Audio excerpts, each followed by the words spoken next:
مرحبا يا دكتورة. أنا عايزة أعرف معلومات عن دواء اسمه فلاجيل. لقيته موجود عندنا في البيت، وبابا وماما بياخدوه، وأحيانا لما بتعب ماما بتدهوني. اهلا بيك. الاول انت اسمك ايه؟ اسمي علي يا دكتور. اهلا يا علي. اولا انت شاطر جدا عشان ما بتاخدش دواء وخلاص، وبتحب تسأل عنه وتعرف معلومات عنه كتير قبل ما تاخده. الدواء اللي ماما بتديهولك احيانا ده اكيد لما بتكون بطنك وجعاك، وده اسمه فلاجيل.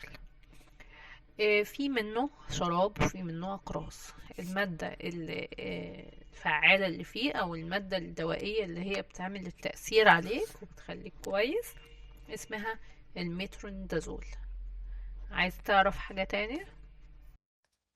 أيوة يا دكتور، عايزة أعرف معلومات كتير، كملي. ماشي يا سيدي.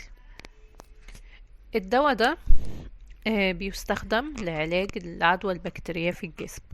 بيشتغل ازاي؟ بيقتل البكتيريا دي عبارة عن كائنات صغنونة خالص ما بتبانش غير بالميكروسكوب، ودي عبارة عن كائنات وحشة خالص بتدخل الجسم بتدمر الأعضاء بتاعتنا وتتعبنا وتخلينا تعبانين وبنرجع وكده. طيب فاحنا بنستخدم الدواء ده امتى؟ بنستخدمه لما يكون عندنا عدوى بكتيرية، يعني البكتيريا دي بتبقى موجودة في معدتنا او امعائنا، او ممكن تبقى في التهابات الجلد، يعني جاية في الجلد بتاعنا وبتعمل احمرار والتهابات، وممكن في الجهاز التنفسي والتهابات المثانة، وكمان التهابات الاذن والاسنان. في كمان حاجة تانية انا هزودها لك عشان انت شاطر. الدواء ده برضو ليه آثار جانبية، فأنا مش كل ما أتعب أروح أخد فلاجيل. ليه بقى؟ عشان أحيانا بيعمل لي آثار جانبية. زي ايه بقى؟ زي الغثيان. الغثيان يعني أنا أحس إن أنا عايزة أرجع، وممكن أرجع، والإسهال والصداع.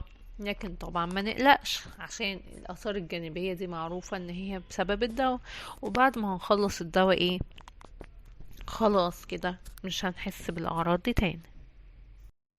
الله، معلومات حلوة جدا يا دكتور، كملي. ماشي يا سيدي، شكلك عايز تعرف كل حاجة عن الدواء. طيب في حاجة تانية عايزة اشرحها لك، اللي هي في حاجات ممكن ما ينفعش نشربها او ناكلها مع الدواء ده. زي ايه مثلا؟ زي الناس اللي بتشرب كحول. احنا طبعا ما بنشربش كحول، لكن اي حد بيشرب كحول ده ايه المفروض ما ياخدش الدواء معاه، عشان الدواء ايه بيفقد تأثيره. تمام. تمام جدا. طيب في كمان أدوية ما ينفعش ناخد معاها الفلاجيل. زي ايه؟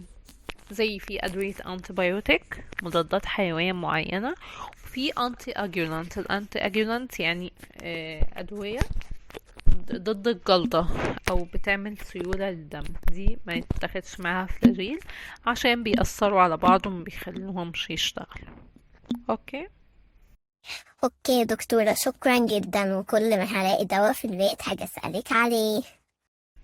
وانا تحت امرك يا علي، في اي وقت اي معلومة عايز تعرفها على اي دواء تعال اسألني وانا هجاوبك. باي.